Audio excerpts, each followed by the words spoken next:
A paz do Senhor Jesus a todos. Lucas capítulo 1, versículos 34 a 36, diz assim: Então disse Maria ao anjo: Como será isto? Pois não tenho relação com homem algum. Respondeu-lhe o anjo: Descerá sobre ti o Espírito Santo, e o poder do Altíssimo te envolverá com a sua sombra.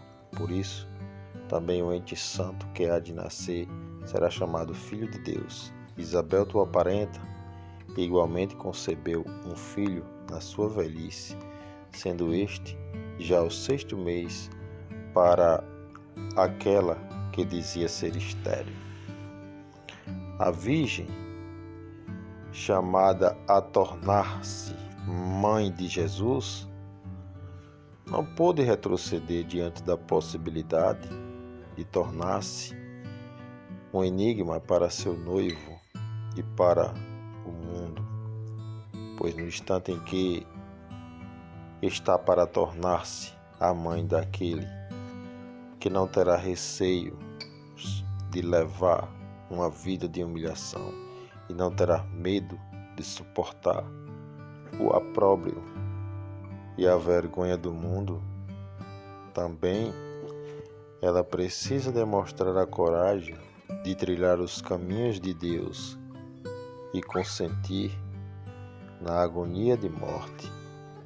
E é precisa aparentar ser moça desonrada diante do mundo.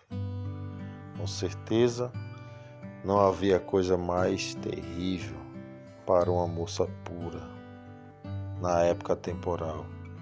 Daí a pergunta dela: como será isto? Provavelmente, para que entenda que a criação não será primeiramente santificada pela graça, como as pessoas santas do Antigo e do Novo Testamento. Na verdade, ela é, desde o primeiro instante em que é gerada, a coisa santa, e é aquilo que não tem mácula de pecados. Daniel 9:24, que não tem pecado. Houve quem cismasse em perguntar como, afinal, seria possível que de Maria nascesse algo sem pecado, porque da carne pecaminosa de Maria, a criança somente pode obter carne pecaminosa.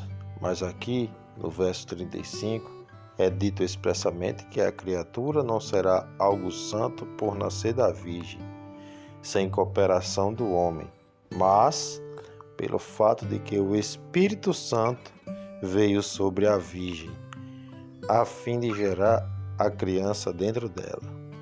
Deve-se a essa geração pelo Espírito Santo que o Filho de Deus veio de Maria sem pecado. Como é extremamente delicado e suave a expressão "o poder do Altíssimo te envolverá com a sua sombra". Provavelmente a ideia seja a de uma nuvem. No povo de Israel, a nuvem era um sinal da presença graciosa e glória de Deus.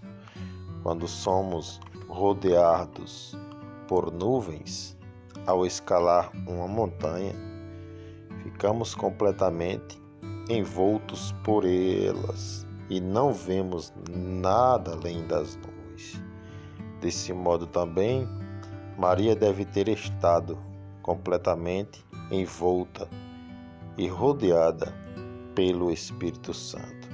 Essa vinda do poder do Altíssimo e esse envolvimento pela nuvem de Deus no Espírito Santo devem ter sido tão completos que Maria não viu e nem sentiu nada além da simples presença da nuvem, da graça do Espírito Santo, que causou a vinda do Redentor como criancinha sem pecado. Se o Senhor Jesus não tivesse sido gerado pelo Espírito Santo, mas apenas plenificado com o Espírito Santo, ainda que já no ventre materno, como no caso de João, ou somente por causa do batismo, ele teria sido mero ser humano, uma pessoa pecaminosa, talvez o maior dos profetas, mas nunca e jamais o Filho unigênito de Deus.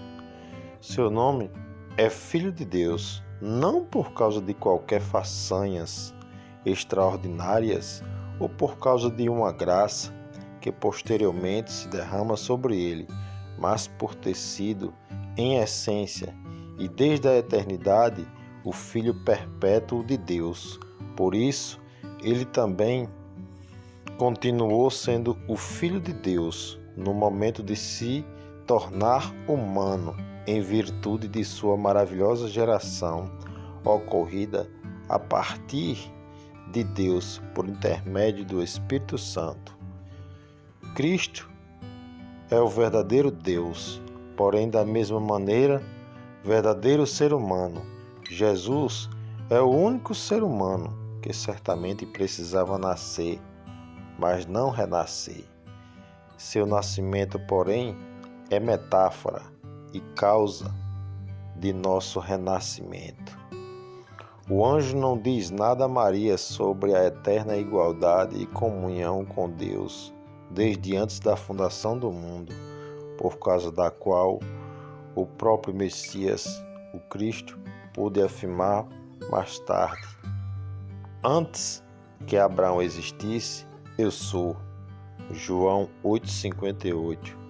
Não o diz porque ela simplesmente não o teria entendido.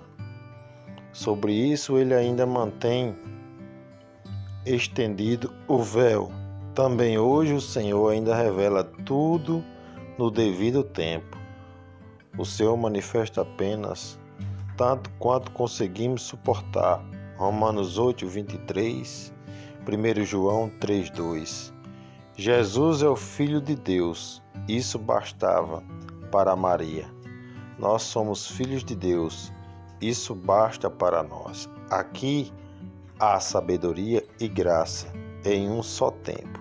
Entretanto, notemos ainda o seguinte: o segundo Adão, o Filho de Deus, não sai como o primeiro Adão, diretamente da mão de Deus, mas é nascido de um ser humano, a fim de ser verdadeiramente participe de nossa natureza humana e tenha pelo parentesco de sangue comunhão com toda a nossa geração, igual a seus irmãos em todas as coisas, a fim de que se torne um sumo sacerdote misericordioso e fiel perante Deus, para reconciliar os pecados do povo.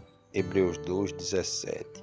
Por essa razão, ele tampouco se envergonha de nos chamar de seus irmãos e saber a todos os que creem em seu nome que também não são nascidos do sangue, nem da vontade da carne, nem da vontade de um humano, e sim de Deus. João, capítulo 1, verso 12. O caso de Isabel é mencionado para inspirar Maria com confiança e assegurar-lhe que o que foi prometido agora seria cumprido. Era quase tão improvável que Isabel tivesse um filho em sua época de vida, porquanto Maria, nas circunstâncias prometidas, deu à luz ao Messias, o Salvador de toda a humanidade.